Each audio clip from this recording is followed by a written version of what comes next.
हमारे चैनल को सब्सक्राइब करें और बेल आइकॉन को ऑल पे रखें ताकि हर नई आने वाली वीडियो का नोटिफिकेशन आपको वक्त पे मिले। ओ मार मौला इमरान खे है उजाड़े छॾई पाकिस्तान खे। ओ महंगाई गरीबन जो साह थी कटे है, महंगाई गरीबन जो साह थी कटे।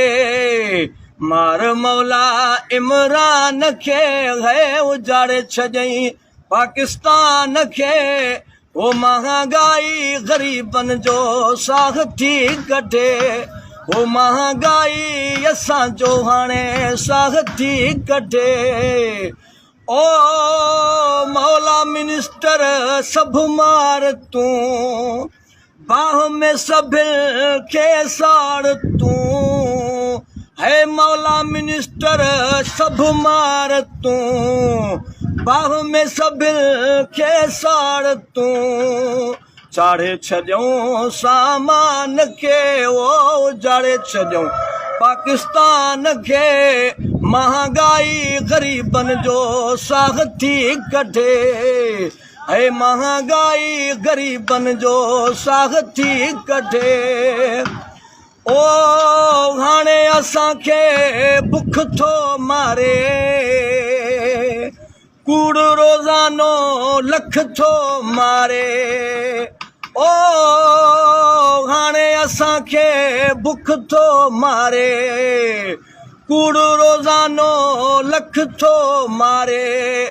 खतरो असांजी जान खे है उजाड़े छॾई पाकिस्तान खे। महंगाई गरीबन जो साह थी कटे, ओ महंगाई गरीबन जो साह थी कटे। ऐ पुनल पिटो इमरान खे, लोॼो सभई क़ुरान खे। ओ पुनल पिटो इमरान खे, लोॼो सभई क़ुरान खे। मुश्किल असांजी आसान थिए है उजाड़े छॾई पाकिस्तान खे। महंगाई गरीबन जो साह थी कटे, वो महंगाई असांजो साह थी कटे। लाह मौला इमरान खे वो उजाड़े छॾई पाकिस्तान खे। महंगाई गरीबन जो साह थी कटे, है महंगाई गरीबन जो साह थी कटे। इलाके में ट्यूबवेल दिखाते हैं जो हुकूमत पंजाब ने हमारे लिए बनाई हुई है।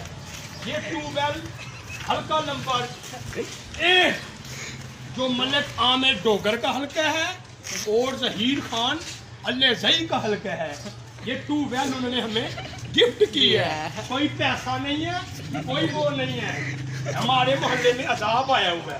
देखें नाज़रीन, मैं आपको नहा के दिखाऊं, ये बहुत जबरदस्त ट्यूबवेल है। नाज़रीन ये देखिए, टुप्पी लगा के दिखाता हूँ। नाज़रीन ये हमारे मलिक आमिर डोगर का हल्का है, अल्लेज़ई का हल्का है। ये देखें, मैं आपको गोता लगा के दिखाऊं।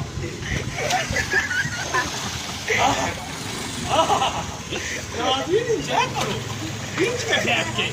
ये मोहल्ला टिप्पी शेर खान का ये हल्का नंबर देखें जी, ये देखें नाज़रीन, नहा के देखें। मुँह का कोई पैसा नहीं है। देखिए गदला पानी हो गया। ये पानी हम पीते हैं, ये हम पीते हैं। ऐसा जहर हमारे घरों में हम पीते हैं ऐसा पानी। हम किधर जाएं? हुकूमत कहती है हर चीज आम है, हम कहते हैं आम है। हम किधर जाएं? आज की दिलचस्प वीडियो आपको कैसी लगी? वीडियो को लाइक करके कमेंट सेक्शन में ज़रूर बताइए। इस तरह मज़ीद वीडियोस देखना चाहें तो हमारे चैनल को विज़िट करें। अपना बहुत सा ख्याल रखिएगा, दुआओं में याद रखना। अल्लाह हाफ़िज़।